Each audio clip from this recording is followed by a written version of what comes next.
authority ক'ত তেওঁলোকে হাত দিবলৈ মানুহক হাত দিবলৈ অথৰিটি তেওঁলোকে মেনেজাৰক ডকাই থয় বাৰু এইকেইটা এইকেইটা আমাক ক'ব যে তোমালোকে বাহিৰৰ মানুহ কালি আমাৰ ছেক্ৰেটাৰীক কৈছে हम बाहर का विषय बात नहीं करेगा সি বাহিৰৰ হয় না আমি বাহিৰৰ হওঁ আৰু অসমৰ তেজ আমি অসমৰ জনম আমি অসমীয়া হওঁ সি কোন হয় সি হিন্দী ভাষা সি আমাক ক'ব নেকি সি কোন হয় সি আমাৰ অসমত আহিছে চাকৰিৰ কাৰণে আজি আছে কাইলৈ গুচি যাব কিন্তু আমি আমাৰ মা বা ইয়াত জন্ম আমি মৰি যাম ইয়াত সি আমাক কৈছে বাহিৰৰ মানুহ বুলি আৰু আমাৰ হাত দিবলৈ পাইছে আজি উচিত বিচাৰ ইয়াত ছাৰ আপোনালোকে আহিছে ক্লিয়াৰ কৰি যাওক নহ'লে কিন্তু আমি বহুত ইয়াৰ আগত দুখীয়া মানুহকেইটাক মানুহ কাম কৰিছে ছাৰ দুপৰীয়া খাব নালাগে নেকি মানুহকেইটা ঠিক আছে খাব নালাগে সেইটো বুজাই ক'ব পাৰিলে কিন্তু সেই মানুহজন এই মানুহটো তেওঁ যে ধুবলিয়ালে কি ভাবি পালে তেওঁলোকে ঠিক কেনেকৈ অথৰিটি পালে বাৰু মেনেজাৰ হয় নেকি বালাত কি গোবৰ আছে নেকি সিহঁতৰ কি ভাবিছে নিজকে সিহঁতে 2 লাখ মাহেকত হাজিৰা পায় কি বুলি ভাবিছে তেওঁলোক আমি দুখীয়া হ'ব পাৰো আমাৰো তেজ আপোনাৰো তেজ বৰাবৰ তেজ আছে কালি শুনি মই দুখ পাইছো কালি ৰাতি কোহলি সাহেবক ফোন কৰিছো अब हमारे सेक्रेटरी को बाहर का भी बोल दिया आपको मैं भाई जैसा बोल दिया बात मैं राति काली কৈছো মোৰ सेक्रेटरी कोई बाहर का आदमी ही হল অসমৰ অসমীয়া কথা কৈছিল ইয়াৰ জন্ম হয় কি বেয়া কথা কৈছে আপোনালোক অফিচাৰ হিচাপে আহিছে আপোনালোকে বিবেচনা কৰিব আমাৰ ইউনিট কমিটি আমি স্বীকৃতি দিওঁ আমি লাইসেন্স দিওঁ তেতিয়া আমাৰ মহাদেৱ হওক राम हक हमार सुजन हक लोग सेक्रेटरी पेशेंट कर स्वीकृति दिया सेक्रेटरी जनक कोई साहब बाहर के से बात नहीं करेगा हमारा गार्डियन यूनिट से बात करेगा गार्डियन यूनिट और सेक्रेटरी कुने दिसे स्वीकृति हमार संघ दिसे संघ सेक्रेटरी कोई तो बाहर के बात नहीं करेगा हमें किमान बार फोन करिसु बागान बिक्री हुई है हमको कुछ पता नहीं हम लोग का कुछ पता नहीं है मंत्री कैसे आ गया यहाँ पर पीजू साधुरी क्या क्यों আহিছিল বিজু সারিকা ইয়াত জিতু গোস্বামী ব্ৰহ্মপুৰ এমএলএ কিয় আহিছিল ইয়াত কি কাৰণত আহিছিল নিজে বগনাত দৰমা দিব পৰা নাই কি কাৰণত আহিছিল ইয়াত আমি কি আমাৰ অকমান জ্ঞান বোলা বস্তুত আছে তেনে হ'ব পাৰে মন্ত্ৰী এমএলএ মৌ সিএমৰ লগত কথা পাতো মৌলা হেৰি লগত কথা পাতিলে বাৰ মিষ্টাৰ লগত কথা পাতো আমি জানো নহয় সিএমৰ বাগান নাই নেকি কাঞ্চনজুৰি কেশৱ মহন্তৰ বাগান নাই নেকি জিতু গোস্বামীৰ বাগান নাই নেকি আৰজি গান্ধী বাগান লোৱাৰ লগে তাৰ ফেক্টৰী সব মানুহক মাৰিব ठीक है मोर मानुটো भूल करिले मोर संघ আছে लेबर डिपार्टमेंट আছে एसडीओ আছে पुलिस আছে खबरते केस दियो ते हमारा अथॉरिटी एक बार নহয় वीडियो रेकर्डिंग आज मैं देखवाम ते मास मारा मानुक केनेके खाता मारी खेलिছিল मोर श्रमिक रेकर्डिंग আছে আমি কোৱা নাই रेकर्डिंग আছে আর पुलिस केस হইছে রেকর্ড আছে হয় নহয় রেকর্ড আমার 8 কেস দিছিলে রেকর্ড আছে এটো পুলিশ থানা দি পেলাই নিজে এনেকে আমি নামানো গতিকে আমার আপনালোক আহিছে আমি কৰ্দিৰে প্ৰাৰ্থনা জনাম মালিকক আপোনাৰ মাতক ইয়াৰ প্ৰতি উচিত বিচাৰ হ'ব লাগে এটা কিন্তু স্যার আপনার কাছে এরেস্ট হব লাগছিল এটা এরেস্ট হব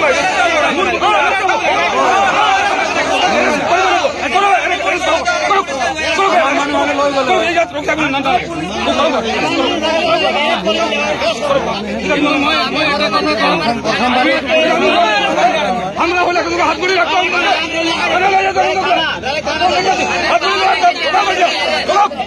अरेस्ट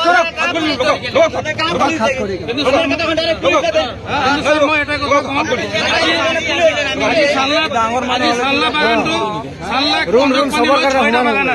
আজি রাইজ ইমান শান্তপূর্ণ আজিলৈকে কোনো ধরনের এনেকুৱা ঘটনা হোৱা নাই কিন্তু এইটো ম্যানেজাৰ যদি এনেকুৱা ঘটনা কৰিব গতিকে এক একদম পানিশমেন্ট দিব লাগিব আৰু এৰেষ্ট লগে লগে এতিয়া কৰিব লাগিব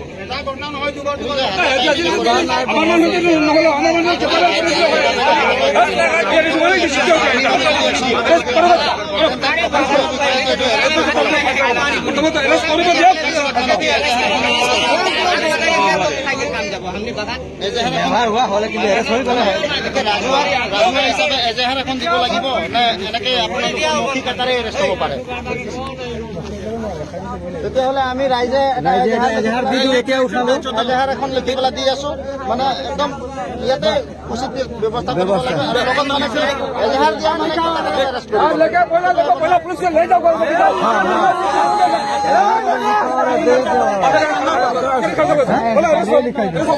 এধার লিখা আছে বলে দিয়া আছে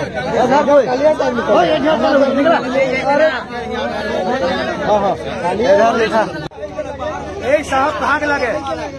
साहब कहाँ के लगे बड़ो साहब पंजाब के लगे ने सालना के लगे ने बिहार के लगे प्रमाण सह को सब बात बोलेगी हमदेर सामने हमरा ये बागान के जाय रखबो आसाम कंपनी रहे नेक्स्ट कंपनी आलो पारक कंपनी आसले तो बड़ साहब के कहाँ राइट आछे बोलबार आप बाहर के हम बात नहीं करेगा मोर महादेव के शोकोच करी महादेव के ब्रिटिश शासन असमें पंजाब बिहार से है दादागिरी हमरा कमानी कर हमके पर दादागिरी चलबार ना किया है बाबू আমি এতিয়া এজাহাৰ দিব আপোনালোকক এতিয়া আপোনালোক এৰেষ্ট কৰক আমাৰ দিবই লাগে আসামি ফাঁসি দিবই লাগে আসামিক এৰেষ্ট কৰিব লাগে আসামিক এৰেষ্ট কৰিব লাগে আমি নহলে জিন্দাবাদ আমাৰ দাবী মানিব লাগে আসামি বড় সাহেব জিতেন্দ্ৰ কোহলীক এৰেষ্ট কৰিব লাগে ফেক্টৰী মেনেজাৰক এৰেষ্ট কৰিব লাগে আমাৰ দাবী মানিব লাগে জয়জয়তে সদৌ অসম আদিবাসী ছাত্ৰসন্থা আছে নগাঁও জিলা সমিতিৰ লগত জনাৰ গ্ৰহণ কৰিব মই আপোনাক জনাওঁ যে চাংলা চাহ বাগিচা ফেক্টৰীত যোৱা ইংৰাজী 20/3/2024 তাৰিখে দিনৰ 11মান বজাত চাহাব শ্ৰীযুত শুভম পাৰমায়ে শ্ৰী তুলসী নাহকক কোনো কাৰণ নোহোৱাকৈ শাৰীৰিকভাৱে অপদস্থ কৰাৰ ঘটনাক আমি কোনো কাৰণতে গ্ৰহণ কৰিব নোৱাৰোঁ গতিকে উক্ত ঘটনাটোৰ ওপৰত উচিত ব্যৱস্থা গ্ৰহণ কৰিবলৈ আমি সদৌ অসম আদিবাসী ছাত্ৰসন্থা আছা নগাঁও জিলা সমিতিৰ তৰফৰ পৰা আপোনালোকে এইখিনি পত্ৰ গ্ৰহণ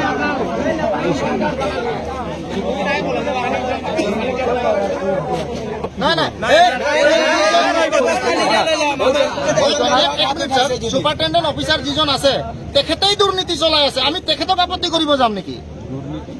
তেখেতেই বগানত দুৰ্নীতি কৰি আছে নকৰে কেলা মই ছুচাইড হৈ যাম ইয়াৰ দায়িত্ব ৰাইজে তাৰ ওপৰত কি ল'ব নেকি মই ছুচাইড কৰি দিম যদি ৰিজাৰ্ভ নাই তাক নকৰে ছুচাইড কৰি দিব আমাৰ আগত কৈ আছো তাক ৰিজাৰ্ভ মানে গ্ৰেপ্তাৰ কৰিবই লাগিব কথাটো হ'ল কি তেখেতে আপোনাৰ কথাটো কালিৰ পৰা মই খানা খোৱা নাই তেখেতে নিজেই ক্ৰাইম তেওঁ নিজেই মানে দুখী যাৰ কাৰণে আমি সংঘই আমি তেওঁক বিচৰা নাই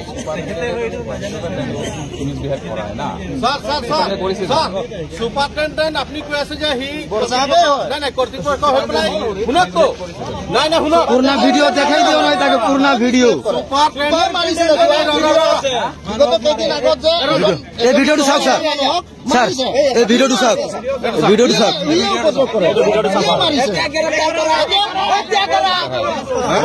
ৰ'ব ভিডিঅ'টো চাওক আপুনি মেনেজাৰৰ মেনেজাৰে কেনেকে বেয়াকে ক'ব আপুনি শুনিব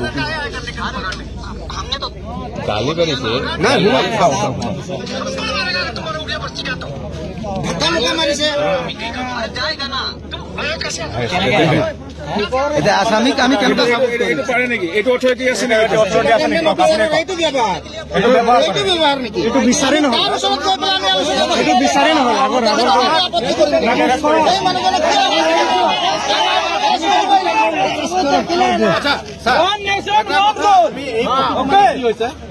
হেড মেনেজাৰটোতো কালি ঢাকা ঢাকি বা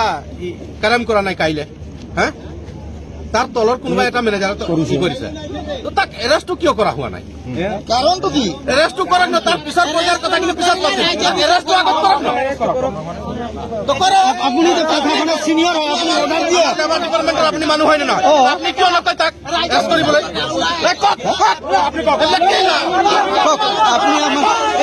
आप जो है छुट्टी नहीं मिलेगा तुमको गला टीवी से गुटे सुला तला फाली सुला আছে তো এনেকে মার্কেট ইয়ার আগতো বড় সাহেবে ম্যানেজারে আমার এজন শ্রমিকে ইয়ার আগত মই কথাটা আপোনাক কৈ দিব লাগিব ইয়ার আগত আমার এজন শ্রমিকে বাগানত যেতিয়া পানী চানী অলপ হয় নহয় মাছ খিচিৰি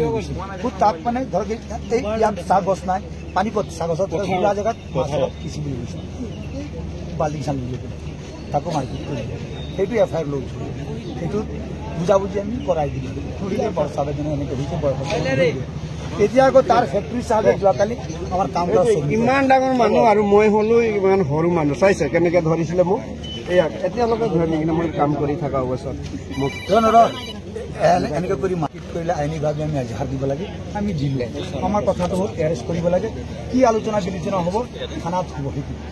আৰু আমাৰ যিটো আমাৰ এই মাৰপিট কৰিছে এই কোম্পানীৰ আণ্ডাৰত সেইটো আমাৰ লেবাৰ ডিপাৰ্টমেণ্ট এতিয়া প্ৰথমতে এৰেষ্ট কৰিব লাগে আৰু তাৰপিছত যদি এওঁ দুখী হয় থানাত আমি কথা পাতি ইয়াৰ ওপৰতো পানিছমেণ্ট হ'ব যদি এওঁ দুখী হয় আৰু তেওঁক এতিয়া দুখী বুলি আমাক এজাহাৰ দিছে তেতিয়া প্ৰথমে এৰেষ্ট কৰক কাৰণ তেওঁ যদি দুখী তেওঁ এজন ইয়াৰ ওপৰতে এজাহাৰ কিয় দাখিল নকৰিব আৰু স্যাৰ এটা ডাঙৰ এটা মানে জ্ঞানী মানুহ যদি এটা একদম নিৰক্ষৰ মানুহ মাৰিব সেইটো তাৰ ৰাইট আছে জানো মাৰিবৰ কাৰণে তেওঁ দৰমহা পায় 1.5 লাখ তেওঁ পায় হাজিৰা 250 টকা এনেকৈতো আমাৰ পৰা অত্যাচাৰ কৰিব আৰু বহুত চলি আছে আৰু কমাব বহুত সামান্য ইমান কণ পানী সিঁচাৰ মানুহক মাৰিছে ভিডিঅ' আছে ভিডিঅ' চব আছে আপোনাক ভিডিঅ' দেখাব এনেকে কৰিছে এনেকে একদম দাদাগিৰি আৰু কালি আমাৰ ছেক্ৰেটাৰী কালি নতুন মালিক আহিছে তেৱে নিমন্ত্ৰণ কৰিছে আমাৰ গাড়ী নিমে 6 ইউনিটক সবজে কথা লেকচাৰ 6 ইউনিট নিমন্ত্ৰণ কৰিলে বোলে নতুন মালিক আহিব তোমালোক লগ পাব আমি ইউনিয়ন ক'লে আৰু নতুন মালিক আহিব কেনেকৈ আলোচনা কৰিব কাৰণ ছেকুৰিটি ৰেচন নাই আজি এ টি চিত হুলস্থুল লাগি আছে দৰমহাৰ কাৰণে নতুন মালিক আহিব ঠিক আছে আমাৰ মালিক আহিব ভাল কথা আমি ধন্যবাদ জনাইছোঁ গতিকে আমাৰ ব্ৰাঞ্চৰ মানুহ থাকিব এওঁলোক খবৰ দিলে এওঁ ফোন কৰিলে এওঁ কি হৈছে দেখ কৈ চাওক আৰু বাহিৰ কৰি দিয়ক চব কোন বাত কৰি তো আমাৰ ইউনিয়ন লিডাৰক যদি বাহিৰৰ মানুহ ক'ব ই আমাৰ অসমৰ বাসিন্দা তেওঁ হয় পাঞ্জাৱ বিহাৰৰ তেওঁ কথা তেওঁ হ'ব ইয়াত অৰিজিনেল আৰু আমাৰ ছেক্ৰেটাৰী হ'ব বাহিৰৰ এতিয়া পাঞ্জাৱৰ পৰা আহিছিল তেওঁ আহিছে পাঞ্জাৱৰ পৰা আমি থলুৱা অসমীয়া আমাৰ ওপৰত তেনেকৈ কথা ক'ব আৰু মোৰ ইউনিয়ন লিডাৰক যদি তেনেকৈ ক'ব বাকী এতিয়া গমেই পালে নহয় বাকীখিনি মানে মাৰপিট কৰে কিন্তু স্যাৰ হয়তো অথনিৰ পৰা আমি এৰেষ্ট কৰিবলৈ কৈছো এতিয়ালৈকে কৰিব পৰা নাই আপুনি আহিছে আপুনি কিবা এটা ব্যৱস্থা এই জায়গাটোৰ পৰিৱেশটো ঠাণ্ডা হৈ যাব মানে স্যাৰ এই ব্ৰিটিছ শাসন চলা মাৰপিট কৰি পেলাই কাম কৰাব বিচাৰি আছে সেইটোৱে আইনটো লৈ আছে আৰু আছে ছাৰ আমাৰ মানুহ আন্দোলন কৰিলে নটিচ কৰি পেলাই ভৰিত ধৰাই প্ৰমাণ আছে আপোনাৰ কি ভৰিত ধৰিলে তাক কাম দিব তোক নাম কাট দিব আৰি ভৰিত ধৰে ছাৰ মই আপোনাক ক'লো হয়নে মহেন্দ্ৰ এইবিলাক কৰিব নাপায়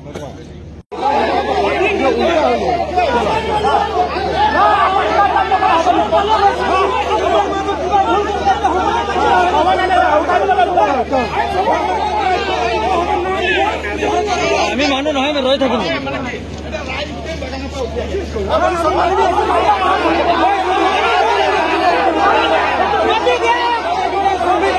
একটা মানুহক এৰেষ্ট কৰিব পৰা নাই নৰ্মাল মানুহক হলে সুচৰাই বাগৰাই লিব না इतना भीतर में की चलत है हमारे दुकान से हैं भीतर में की चलत है दुकान से একটা এৰেষ্ট কৰিব নোৱাৰে আৰু নৰ্মাল মানুহকে হলে এৰেষ্ট কৰিলে কিবা এটা সাধাৰণ মানুহক হলে এৰেষ্ট কৰিবলৈ সব সাহস হয় আপোনালোকৰ খাটি খোৱা মানুহক এৰেষ্ট কৰিব পাৰে আপোনালোকে কিন্তু এই মেনেজাৰ হল বুলি কি ওলাওক ওলাওক ওলাওক ইমানদাৰী কিয় কৰি আছে এতিয়া লাজ লাগিছে নেকি